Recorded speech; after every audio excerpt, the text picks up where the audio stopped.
বউকে বলবেন, বউ এটা আমি 300 টাকা দিয়ে কিনেছি। বউ অবাক হয়ে যাবে, সবার শাড়ি 5000 টাকা, তোমার শাড়ি 300 টাকা, এটা আমাকে কেমন গিফট করলা? তখন আপনি বলবেন 5000 টাকা দিয়ে আমি চাইলে পারতাম, কিন্তু সেটা হতো অন্যায়ের টাকা, চুরির টাকা, লোভের টাকা, বাটপাড়ির টাকা। আমি এই 300 টাকা শাড়ি এনেছি, জানি এটার কোনো দাম নাই, কিন্তু এই শাড়ির প্রতিটা পশমে পশমে তোমার স্বামীর ঘাম জড়িত আছে। একবার বলে দেখেন, আপনার বউ বলবে 3 কোটি টাকার শাড়ির তুলনায় এই 300 টাকার শাড়িটাই আমার কাছে দামি। আপনার নবী, আমার নবী বলছেন, কোন একটা মেয়েকে যদি কোনো প্রকার খরচ ছাড়া কেউ বিবাহের ব্যবস্থা করে দিতে পারে, আমি নবী তার জান্নাতের গ্যারান্টি নিয়ে নিলাম। আপনি ওদিকে না যাবেন যেদিকে আপনার নবী বলেছেন। আপনি ওদিকে কেন যাচ্ছেন যেদিকে শয়তান বলছে?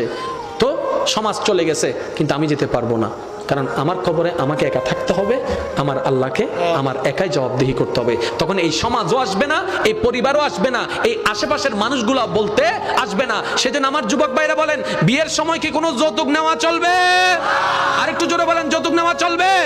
আপনারা বলবেন, আল্লাহ আমাকে যা দিয়েছে, যদ্দূর দিয়েছে, এতটুকুর মধ্যে আমি আনবো, পারলে দেন, না পারলে নাই। দরকার হলে আমি আমার বউকে, যেটা বউ আনবো 300 টাকা শাড়ি দিয়ে আনবো, কিন্তু সেই 300 টাকা হবে চুরির টাকা নয়, হালালের টাকা।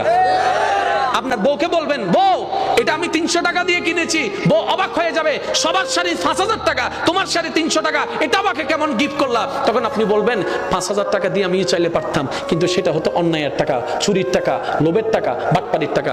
আমি এই 300 টাকা শাড়ি এনেছি, জানি এটার কোনো দাম নাই, কিন্তু এই শাড়ির প্রতিটা পশমে পশমে তোমার স্বামীর ঘাম জড়িত আছে। একবার বলে দেখেন, আপনার বউ বলবে 3 কোটি টাকার শাড়ির তুলনায় এই 300 টাকার শাড়িটাই আমার কাছে দামি।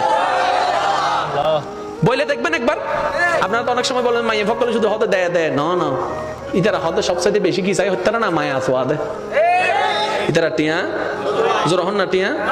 এখন দেখেন কোর্টের মধ্যে দেখেন অনেক প্রফেশনে ডিভোর্স পাবেন, হুজুরদের কোনো ডিভোর্স কেন? তারা ওই মাসালাগুলো জানে, কখন শয়তানে ফু মারে সেটা। সেজন্য স্বামী স্ত্রীর মধ্যে ঝগড়া হলো, তারা চুপ হয়ে যায়। বলেন না সুবহানাল্লাহ? তা আজকে থেকে ইনশাআল্লাহ যারা বিবাহিত আছেন, এই হাদিস মনে থাকবে তো? ঝগড়া কে লাগাই দেয়? জোরে বলেন, ঝগড়া কে লাগাই দেয়?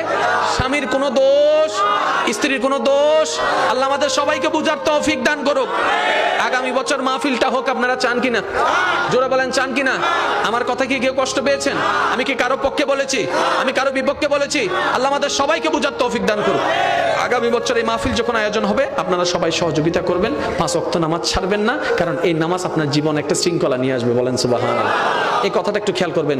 নামাজ শুধু ইবাদত বাড়ায় না, নামাজ শুধু সওয়াব বাড়ায় না, নামাজ শুধু আপনাকে জান্নাত দিবে না, এই নামাজ আপনার জীবনের মধ্যে অগোছালো জীবনটাকে গোছাই দিবে, আপনার অশান্তির জীবনকে শান্তিময় করে দিবে। বলেন সুবহানাল্লাহ। আল্লাহ আমাদের সবাইকে কবুল করুক, আমিন। ইয়া নবী সালাম